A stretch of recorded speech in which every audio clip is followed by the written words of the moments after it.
एक मिनट के लिए आप लोग यार सोच कर देखो, किसी एग्जाम को आप लोग शिद्दत से चाहते हो कि यार ये एग्जाम निकल जाए। उस एग्जाम की आप लोगों ने जी जान लगाकर प्रिपरेशन स्टार्ट करी, और जैसे ही आप लोगों ने प्रीलिम्स दिया, आप लोगों का प्रीलिम्स क्लियर हो गया। पर लेकिन जैसे ही आप लोग मेंस की तरफ को बढ़े, तो आप लोगों को पता चला यार मेरे शरीर के अंदर कोई ऐसी बीमारी है जिसकी वजह से मैं इस एग्जाम के लिए एलिजिबल नहीं हूँ। तो आप लोगों को उस टाइम पर कैसा लगेगा? कैसा लगेगा क्या? उस टाइम पर ये लगेगा यार जिंदगी बर्बाद हो गई है। जिस चीज़ को इंसान पाना चाह रहा था वो चीज़ उसको मिली नहीं यहाँ पर। ऐसा ही कुछ हुआ यहाँ पर कार्तिक कंसल के साथ में, जो कि रुड़की के रहने वाले हैं। 8 साल की उम्र में इनको एक बीमारी हुई जिसका नाम था मस्कुलर डिस्ट्रोफिया। ये जो बीमारी है, ये कैसी बीमारी है जिसमें मसल के अंदर जो बॉडी के अंदर जो मसल्स होती हैं बेसिकली वो कम होना स्टार्ट हो जाती हैं, और कुछ इस तरीके से बॉडी जो है वो फंक्शन करना स्टार्ट कर देती है एक तरीके से, यानी फंक्शन बहुत सारे एरिया के बंद हो जाते हैं। तो यहाँ पर ये जो है व्हील चेयर पर आ गए। पर लेकिन इंसान का जो जज्बा है ना यार, वो हल्का नहीं पड़ा। वो नहीं कहते कि जब इंसान ने एक बार ठान लिया कि करना है तो करना है, तो फिर इनके द्वारा सोचा गया कि अभी मेरे पास में ऑप्शन क्या है। जब यहाँ पर 8 साल की उम्र में ये व्हील चेयर पर आ गए, तो इनके द्वारा फोकस किया गया आईआईटी के ऊपर, यानी कि इंडियन इंस्टीट्यूट ऑफ टेक्नोलॉजी, और इनका एडमिशन अपने ही शहर रुड़की में हो गया। तो आईआईटी रुड़की से अपनी जो ग्रेजुएशन कंप्लीट करने के बाद में इनको लगा कि यार अब जो है क्या किया जाए आगे, जो कि इंडिया के अंदर एक काफ़ी रेप्यूटेड एग्जाम माना जाता है, जिससे आप लोग कई सारे जो इंपॉर्टेंट पीएसयू हैं उनमें आप लोगों का एडमिशन होता है, और आगे चलकर आप लोग चाहे तो अपनी एमटेक भी परस्यू कर सकते हैं। इनके द्वारा साथ में ही अपना यूपीएससी यानी कि यूनियन पब्लिक सर्विस कमीशन, जो इंजीनियरिंग सर्विसेज होता है जिसको आप लोग आईईएस बोलते हैं, इसकी तैयारी करनी जो है वो स्टार्ट की गई। तो यहाँ पर इनके द्वारा जब अपना एग्जाम लिखा गया प्रीलिम्स, तो प्रीलिम्स क्लियर हो गया। पर मेंस के टाइम पर इनको पता चला कि इनकी बॉडी में जो प्रॉब्लम है उसकी वजह से ये आगे चीज़ों को कंटिन्यू नहीं कर पाएंगे। तो इनके जो सपने थे वो यहाँ पर चकनाचूर हो गए। पर लेकिन इन्होंने फिर भी हार नहीं मानी। अब इन्होंने अपना रास्ता जो है वो चेंज किया। पहले यहाँ पर ये इंजीनियरिंग सर्विसेज के लिए तैयारी कर रहे थे, अब ये इन्होंने अपनी छलांग लगाई यूपीएससी यानी कि यूनियन पब्लिक सर्विस कमीशन, जो सिविल सर्विसेज का एग्जाम होता है। अब यही एग्जाम जो है, अगर आप लोगों को याद होगा, ईरा सिंघल जी की 2014 में फर्स्ट रैंक आई थी।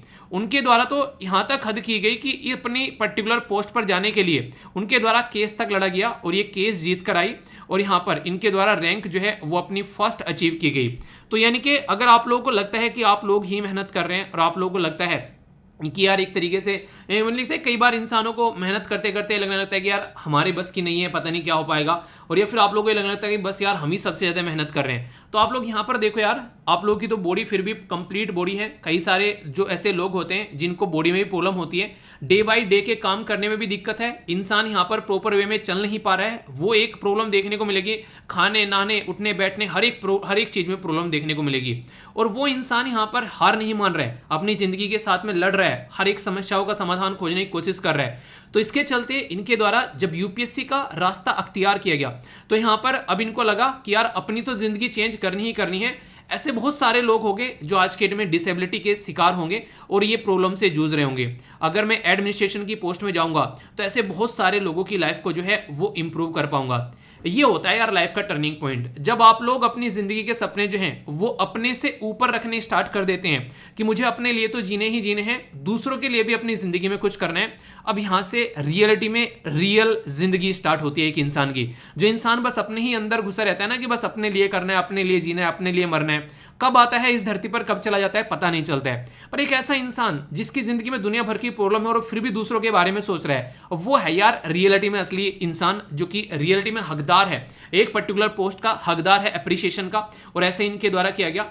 जब आईएएस रिजेक्ट हो गया तो इनके द्वारा कोशिश की गई कि अब कुछ और साधन तो होना चाहिए। तो इन्होंने इसरो के लिए बेसिकली अपना एग्जाम दिया और ये इसरो में एज ए साइंटिस्ट सेलेक्ट हो गए। और इसी के साइड में इन्होंने अपनी एग्जाम की प्रिपरेशन स्टार्ट कर दी। अब यहां पर मैं आप लोगों को काफी इंपॉर्टेंट बात बताने वाला हूं। वो लोग जिनको लगता है जॉब के साथ में अपनी एग्जाम की प्रिपरेशन नहीं हो सकती, अब उन लोगों के लिए यहां पर एक छोटी सी मैं एक सलाह देना चाहूंगा।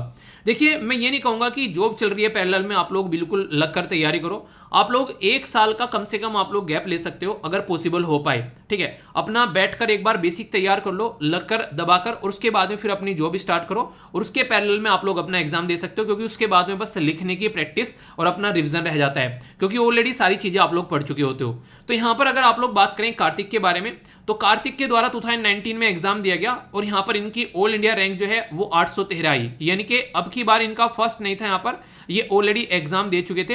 पर लेकिन जैसा मैंने आप लोगों को बताया कि इनका शरीर जैसा हो चुका था, तो ये फील्ड की जॉब के लिए अपने आप को कंफर्टेबल फील नहीं कर रहे थे और उसके लिए सुटेबल भी नहीं थे। तो इनके द्वारा फिर से बोला गया कि मैं ये एग्जाम जो है फिर से दूंगा।